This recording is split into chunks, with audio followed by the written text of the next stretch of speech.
전 세계가 불가능하다고 했습니다. 그 누구도 그 어떤 나라도 이 문제를 해결할 수 없다고 단언했습니다. 2024년 봄, 독일 람슈타인 미군 기지. 세계에서 가장 안전해야 할 비행기, 미국 대통령 전용기 에어포스1이 갑작스럽게 하늘에서 사라졌습니다. 레이더에서 점이 사라지고 모든 통신이 끊겼습니다. 펜타곤은 즉시 비상사태를 선포했고 미국 전역이 숨을 죽였습니다. 3중 4중의 보안 시스템, 최첨단 방어 장비, 상상을 초월하는 생존 설비를 갖춘 하늘 위의 백악관이었습니다. 그런 전용기가 아무 소리도 없이 침묵 속으로 빠져들었습니다. 이건 단순한 기술 고장이 아니었습니다. 그날 오후 독일 상공을 지나던 루프트한자 여객기 조종사의 목격. 거대한 항공기가 활주로 아닌 곳에 급히 착륙했습니다. 그리고 시작된 미스터리. 에어포스1은 완전히 먹통이었고 내부에선 정체불명의 연기와 함께 주요 시스템이 모두 다운됐습니다. 심지어 냉각 시스템조차 마비되면서 기내 온도가 급상승했죠. 백악관은 즉시 워싱턴에 최고 전문가들을 투입했습니다. 하지만 진단 결과는 암담했습니다. 수리는 불가능. 핵심 부품은 미국 본토 특수시설에서만 제작 가능. 최소 18일 소요. 그 시간 동안 미국 대통령은 타국 땅에 갇혀 있어야 했습니다. 이건 단순한 사고가 아니었습니다. 미국의 위신과 국가 안보를 뒤흔드는 전대미문의 위기였습니다. 지칠 정상회의는 이미 중단됐고 언론들은 의혹을 제기하기 시작했습니다. CNN, BBC, 로이터. 대통령 전용기에 무슨 일이 있었나? 혹시 테러인가? 전 세계가 긴장했고 미국은 외교적으로 정치적으로 수세에 몰리기 시작했습니다. 그때 아무도 예상하지 못한 한 나라가 나섰습니다. 한국. 미국 합참의장에게 도착한 긴급 메시지. 한국 항공우주기술팀에서 에어포스1 수리를 지원할 수 있다고 합니다. 처음엔 농담인 줄 알았습니다. 도면도 없고 기술 자료도 공개할 수 없는데 어떻게? 하지만 그 외침은 단호했습니다. 우리는 설계도 없이도 고칠 수 있습니다. 기계가 말하는 소리를 들을 줄 아는 사람들이니까요. 그리고 그들은 왔습니다. 3명의 한국 기술자. 수백억 달러의 첨단 시스템 앞에서 손에 낡은 공구 상자를 들고 나타났습니다. 그들 중 한 사람 팀장 김태준. 20년 경력의 항공전자 전문가. KF-21 개발에도 참여했던 대한민국 기술의 상징 같은 인물이었습니다. 그리고 그가 했던 첫 행동. 신발을 벗고 기체 안으로 들어가는 것. 바닥에 귀를 대고 기계의 숨소리를 듣는 것. 그걸 본 미군 장교들은 비웃었습니다. 21세기에 손으로 냄새 맡아가며 고치겠다고? 우린 최첨단 장비를 써도 고장 원인을 못 찾았는데? 하지만 3일 후 그들은 기계를 고친 게 아니었습니다. 미국의 자존심을 지켜낸 것이었고 대통령의 생명을 지켜낸 사람들이었습니다. 그리고 무엇보다 그들이 발견한 건 단순한 고장이 아니었습니다. 전용기 안에 숨겨진 테러의 흔적이었습니다. 도면도 없이 감각만으로 심지어 말조차 통하지 않는 곳에서 그들은 역사상 가장 위태로운 순간에 가장 조용한 방법으로 가장 거대한 진실을 찾아냈습니다. 이 이야기는 실제 미국 국방부 기록에도 남겨진 기술보다 감각이 강한 자들의 이야기입니다. 지금부터 전 세계가 숨죽였던 72시간. 그리고 단 3일 만에 미국 대통령을 다시 하늘로 올려보낸 감동의 실화가 시작됩니다. 그날 새벽 3사람의 한국 기술자가 람슈타인 미군 기지에 도착했습니다. 평범한 점퍼에 평범한 얼굴. 보디가드도 없고 기자들도 없고 심지어 안내자도 없었습니다. 단지 그들 손에 들린 건 오래된 공구 상자 하나. 그리고 그들이 처음 했던 일. 신발을 벗었습니다. 그 순간 주변에 있던 미군 기술자들이 웅성거리기 시작했습니다. 정말 이게 공식적인 기술팀이 맞아? 이 사람들이 에어포스1을 고칠 수 있다고? 미국 보안팀장 마이클 로스는 격분했습니다. 이건 대통령 생명이 걸린 문제입니다. 장난입니까? 하지만 김태준은 담담했습니다. 우리에겐 그 기계가 말을 겁니다. 귀로 들으면 됩니다. 손끝으로 느끼면 알 수 있습니다. 지금 필요한 건 기술보다 감각이고 장비보다 경험입니다. 로스는 콧방귀를 뀌었고 미국 기술 책임자는 웃음을 참지 못했습니다. 손으로? 냄새로? 도면도 없이? 그게 말이 됩니까? 그런데 그들은 말도 안 되는 방식으로 말도 안 되는 걸 시작했습니다. 김태준은 기체에 손을 댔습니다. 그의 손이 스르르 움직일 때마다 기계는 숨소리를 들려주는 것 같았습니다. 그는 기체 바닥에 엎드려 귓바퀴를 붙였습니다. 여긴 열이 너무 올라가 있어. 진동이 일관되지 않아. 냄새가 달라. 불에 탄 플라스틱이 아니야. 뭔가 더 복합적인 냄새야. 박민수는 손상된 회로 기판을 손끝으로 톡톡 두드렸습니다. 그는 말을 아꼈지만 손은 멈추지 않았습니다. 이건 단선이 아니야. 뭔가 막았다. 고의적으로. 이준호는 냉각 배관을 따라 손을 움직였습니다. 여긴 차가워야 하는데 따뜻해. 이건 막힌 거야. 세 명 모두 입으로 설명하지 않았지만 서로의 손길에 반응했습니다. 팀워크. 30년간 함께 일해온 듯한 움직임. 한 사람이 고개를 돌리면 다른 한 사람은 이미 필요한 공구를 손에 쥐고 있었습니다. 그리고 마침내 기체의 심장 MK7 통합 제어 모듈. 미국에서도 쉽게 접근하지 못하는 최고 보안 등급의 부품을 김태준이 분해하기 시작했습니다. 의자에 앉은 미군 기술자들은 자리에서 일어났습니다. 안 됩니다. 그건 기밀입니다. 함부로 손대면 안 되는 부품이에요. 하지만 미국 기술 책임자 에밀리 벤스는 손을 들고 말했습니다. 그에게 맡기겠습니다. 그 누구도 해결하지 못한 이 위기를 그는 뚫어낼 수 있을 것 같습니다. 김태준의 손이 핀셋을 집었습니다. 현미경 아래의 모듈 회로 속에서 그는 눈을 감고 집중했습니다. 그는 중얼거렸습니다. 이건 단순한 고장이 아니야. 누군가 일부러. 이건 폭발 흔적이다. 순간 주변이 얼어붙었습니다. 에밀리 벤스는 숨을 삼켰고 보안팀은 무전기를 들었습니다. FBI가 급파되었습니다. 에어포스원은 고장이 아니라 누군가가 의도적으로 망가뜨린 것이었습니다. 김태준과 그의 팀은 테러 흔적을 하나씩 밝혀냈습니다. 녹아내린 냉각 시스템, 의도적으로 주입된 이상 물질, 파손된 전력 배선. 그리고 모든 것이 숨겨져 있던 위치는 기계 도면 없이 알 수 없는 내부 구조였습니다. 그 순간 모두가 깨달았습니다. 이건 내부자 소행이다. 김태준은 말없이 경락고 바닥을 손전등으로 비추었습니다. 그리고 여기 뭔가 있어. 그는 먼지 속에서 에어포스원에 사용하지 않는 동유럽산 합금 나사를 찾아냈습니다. 그 나사는 곧 FBI의 결정적 증거가 되었습니다. 수사 결과 범인은 정비팀으로 위장한 외부 인물 마이클 톰슨. 그리고 그의 뒤엔 동유럽 정보기관 출신의 블라디미르 노바. 그들은 미국 대통령의 생명을 위협한 국가급 테러 조직이었습니다. 목표는 대통령의 암살이 아니라 미국의 위신을 무너뜨리는 것이었죠. CNN과 BBC는 긴급 보도를 시작했습니다. 에어포스 원 세버타지 서스펙티드. 사우스 코리언 엔저니즈 세이브 미션. 사우스 코리어 세이브드 어메러커즈 프라이드. 그날 밤 김태준은 혼자 남아 조용히 기체를 어루만지고 있었습니다. 에밀리 벤스는 그에게 조용히 물었습니다. 당신은 어떻게 이걸 다 알 수 있었죠? 김태준은 웃었습니다. 기계는 늘 말을 겁니다. 소리로, 진동으로, 온기로. 그걸 듣는 건 기술이 아니라 마음이죠. 그 말에 에밀리는 처음으로 눈물을 흘렸습니다. 마지막 수리가 끝난 날 김태준 팀은 기체에 생명을 불어넣었습니다. 전력 시스템, 통신 장비, 냉각 모듈, 그리고 완벽히 재설계된 MK7 모듈까지. 이젠 그 비행기는 단순한 복구가 아니라 개선되어 있었습니다. 김태준은 기계를 살려낸 것이 아니라 미국의 자존심을 살린 사람이었습니다. 시험 비행이 시작되자 전원 정상 작동. 엔진 진동 30% 감소. 연료 효율 17% 향상. 냉각 시스템 완벽. 대통령은 직접 김태준과 악수를 청했습니다. 생크 유포 세이빙 미 언드 세이빙 디스 COUNTRYS 프라이드. 그 순간 모든 미군 장교들이 기립 박수를 보냈습니다. 전 세계가 포기했던 그 임무. 그 누구도 손대지 못했던 그 기체. 도면도 설계도도 없이. 그들은 손끝으로, 귀로, 그리고 마음으로 하늘을 다시 열었습니다. 그날 이후 김태준과 그의 팀은 떠났습니다.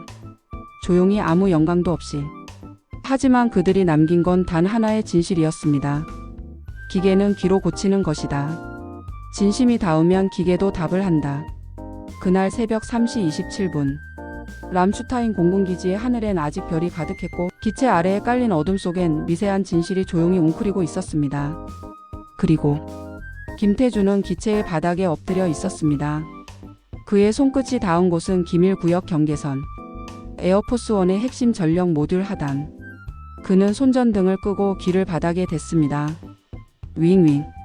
기계의 숨소리가 돌아오고 있었습니다. 하지만 뭔가 이상했습니다. 한 구역에서 아주 미세한 이질적인 진동이 느껴졌습니다. 그는 천천히 고개를 들었고 그의 눈에 살짝 긁힌 나사 하나가 들어왔습니다. 그건 분명 에어포스원에 쓰이지 않는 부품이었습니다. 김태준은 손을 떨며 그 나사를 조심스럽게 풀었습니다. 그리고 안쪽에서 녹슨 듯한 검은 캡슐이 나왔습니다.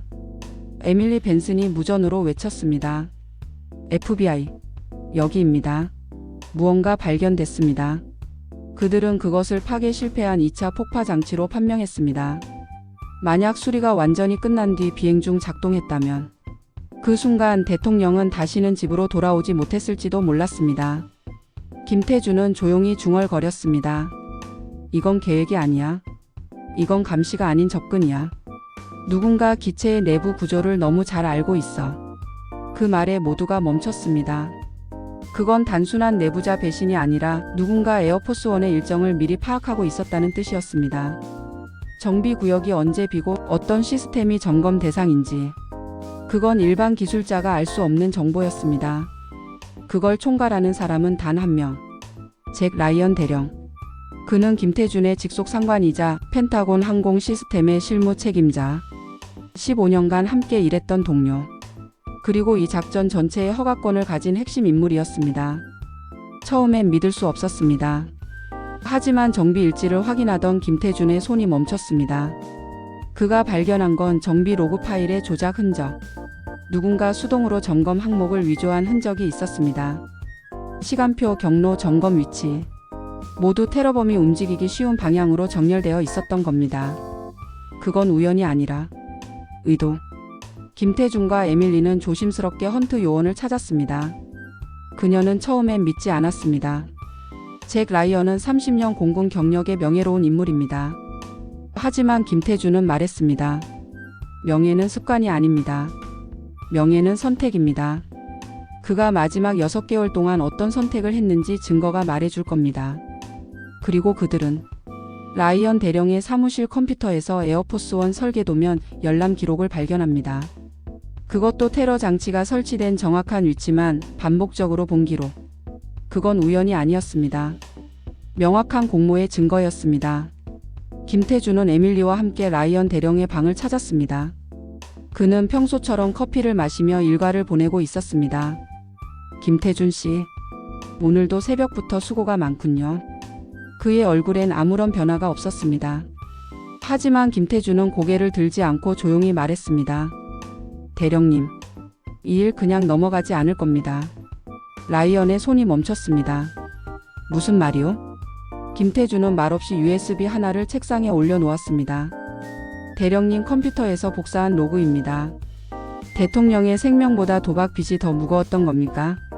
라이언 대령은 말이 없었습니다. 그의 손이 떨리기 시작했고 결국 한마디를 내뱉었습니다. 난 그냥 정보를 팔았을 뿐이었어. 이렇게 큰일이 될 줄은 몰랐다고. FBI 요원이 방 안으로 들어왔고 라이언 대령은 수갑을 찼습니다. 그 순간 그가 돌아보며 말했습니다. 그 기술자 한국인. 처음엔 우습게 봤어. 하지만 그 사람 때문에 다 들통났지. 기계가 고장났다는 건 이미 알고 있었어. 그 말 한마디는 모든 진실을 무너뜨렸습니다. 그는 기계가 고장날 걸 알고 있었다고 말했습니다. 이건 단순한 사고가 아니었습니다. 그리고 단순한 테러도 아니었습니다.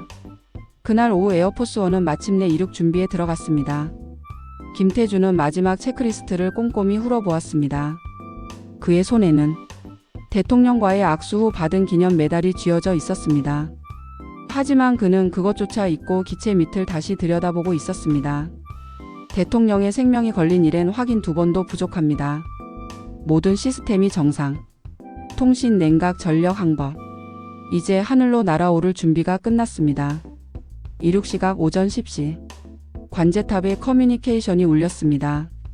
에어포스원 활주로 진입합니다. 올 시스템즈 남원얼. 컨퍼밍 리프트 시퀀스. 그리고 하늘을 가르는 흰선. 그 거대한 철새는 다시 날기 시작했습니다. 비행이 시작되자 대통령의 음성이 관제실에 들려왔습니다. This flight is possible because of one team. A Korean team. 김태준과 그의 팀은 그 자리에 서 있었습니다. 박민수는 눈을 감았고 이준호는 고개를 떨궜습니다. 그들의 손은 갈라졌고 몸은 지쳤지만 표정은 세상 가장 환한 미소였습니다. 누군가는 말했습니다. 도면도 없이 기계가 고장난 이유를 알아냈다고요? 그게 어떻게 가능했죠? 에밀리는 대답했습니다. 그 사람들은 기계를 고치는 게 아니라 기계의 말을 듣는 사람들이었어요. 에어포스원이 구름 위로 떠오르던 그 순간 기지 한켠에 서 있던 김태준은 조용히 하늘을 올려다봤습니다. 이제는 이 비행기가 무사히 다시 돌아갈 수 있다는 확신이 있었습니다. 그는 비행기를 고친 게 아니었습니다. 불가능하다는 절망을 고친 것이었고 세계가 포기했던 희망을 다시 살려낸 것이었습니다. 비행기는 작아졌지만 그가 느끼는 감정은 그 어느 때보다 컸습니다. 함께했던 박민수와 이준호 두 사람은 그 순간 아무 말도 하지 않았지만 모두가 같은 생각을 하고 있었습니다. 이건 우리 손끝의 기술이 아니라 마음이었다. 미국 대통령은 비행기 안에서 김태준 팀에게 직접 보낸 짧은 메시지를 남겼습니다. Thank you. Not just for the rebel idea. But for reminding us what true professionals look like. 그 메시지를 본 순간 김태준은 조용히 미소를 지었습니다. 우리가 해낸 거야. 그 이후 FBI는 내부 조사를 계속 이어갔습니다. 라이언 대령은 군사 재판에 회부되었고 범인 톰슨과 노박은 국제 테러 혐의로 송치되었습니다. 에어포스원 보안 시스템은 전면 재설계에 들어갔고 그 사건은 에어포스원 인서던트라는 이름으로 미국 역사상 가장 민감한 대통령 안보 위기 중 하나로 기록되었습니다. 하지만 그 공식 보고서에는 사우스 코리언 테크니컬 서포트라는 단 한 줄만 적혀 있었습니다. 누구도 그들이 정확히 어떤 기여를 했는지 어떤 기적을 일으켰는지 그 자리에 없었다면 알 수 없었습니다. 기지에서 철수하는 날 김태준은 말없이 자신의 공구 가방을 닫았습니다. 그 안엔 여전히 낡은 청진기, 30년 된 아날로그 멀티미터, 그리고 반짝이는 손전등 하나가 있었습니다. 박민수가 장난스럽게 물었습니다. 형님, 그 공구들 좀 바꿔요. 이번에 미국 기술자들이 다 보고 경악했잖아요. 김태준은 웃었습니다. 기계가 날 잘 아는 건 내가 기계를 바꾸지 않아서야. 비행기 탑승 직전 에밀리 벤슨이 김태준을 찾아왔습니다. 그녀는 말없이 작은 봉투 하나를 내밀었습니다. 안에는 편지 한 장과 은색으로 된 작고 묵직한 감사 휘장이 있었습니다. 당신은 기계를 고친 사람이 아닙니다. 우리는 당신이 우리의 자존심을 지켜준 것에 감사해야 합니다. 한 사람의 진심이 세계를 바꿀 수 있다는 걸 잊지 않겠습니다. 김태준은 고개를 숙이며 조용히 말했습니다. 기계는 거짓말을 못합니다. 사람도 그 마음을 들으려고만 하면 그 어떤 위기도 고칠 수 있어요. 비행기가 한국 땅에 내리자마자 세 사람은 아무 말 없이 땅을 밟았습니다. 환영식도 없었고 언론에 관심도 없었지만 그들의 마음은 어느 때보다 가득 차 있었습니다. 박민수가 말했습니다. 형님, 진짜로 우리가 미국 대통령 목숨을 구한 거 맞죠? 김태준은 천천히 고개를 끄덕였습니다. 그 사람도 기계니까. 마음만 있으면 고칠 수 있어. 그날 이후 김태준은 다시 조용히 현장으로 돌아갔습니다. 화려한 강의도 방송 출연도 모두 사양했습니다. 그는 말했습니다. 내가 할 일은 아직 망가진 기계들과 이야기하는 거야. 이준호는 지방 항공 정비소로 돌아갔고 박민수는 후배 기술자 교육을 시작했습니다. 그들은 세상에 알려지지 않았지만 누군가는 지금도 그들 덕분에 안전하게 하늘을 날고 있었습니다. 이 이야기는 기록되지 않은 전설입니다. 누구도 모르게 다녀간 세 사람의 조용한 기적입니다. 하지만 누군가 이렇게 말했습니다. 세상은 소리 나는 일에만 반응하지만 진짜 중요한 건 그 조용한 손끝에서 만들어진다. 그들은 기계를 고친 게 아닙니다. 그들은 신뢰를, 믿음을, 그리고 사람을 고친 것입니다. 그리고 우리는 기억해야 합니다. 진심으로 만든 기술은 국경을 넘고 생명을 구합니다. 이 이야기는 끝났지만 그들이 남긴 감동은 지금도 누군가의 손끝에서 이어지고 있습니다. 그리고 오늘도 우리가 아무렇지 않게 탑승하는 비행기의 안전 뒤엔 말없이 일하는 누군가의 손이 있습니다. 그 손이 들려주는 기계의 작은 소리를 우리는 이제 조금은 들을 수 있을 것 같습니다. 이 이야기를 끝까지 들어주셔서 감사합니다. 혹시 마음 한구석이 뭉클해지셨나요? 누군가의 기술이 아니라 누군가의 진심이 세상을 바꾼다는 걸 느끼셨다면 당신은 지금 아주 중요한 가치를 함께 나누신 겁니다. 세상에는 뉴스에 나오지 않는 감동이 더 많습니다. 조명을 받지 않아도 묵묵히 자신의 자리에서 세상을 지키는 사람들이 있죠. 에어포스원 수리팀처럼 도면 없이 기계와 대화하는 사람. 지식보다 직관을 믿고 규정보다 책임을 선택한 사람들. 이 채널은 그런 조용한 영웅들의 이야기를 전하는 공간입니다. 혹시 주변에도 그런 사람이 있으신가요? 한마디 칭찬 없이 일하지만 늘 제일 먼저 나서주는 사람. 결과보다 과정에 진심을 다하는 사람. 그리고 누군가를 위해 기꺼이 밤새는 사람. 우리는 그들을 잊지 않으려 합니다. 그리고 매주 그들의 이야기를 영상으로 만들어 세상에 조용히 전하려 합니다. 구독과 좋아요, 그것은 단순한 클릭이 아닙니다. 당신의 공감이 이야기를 더 멀리 더 깊이 퍼뜨리게 됩니다. 그 한 번의 클릭이 다음 이야기를 만들 수 있는 힘이 됩니다. 댓글로도 당신의 감상을 남겨주세요. 누군가의 따뜻한 말 한마디가 또 다른 감동의 시작이 될 수 있습니다. 바쁜 하루 끝에 이 채널이 라디오처럼 오디오처럼 잠시 쉬어가는 위로가 되어 드릴게요. 인생학교 채널을 구독하신 여러분, 당신은 오늘도 누군가의 가치를 기억해낸 좋은 사람입니다. 진심으로 감사합니다.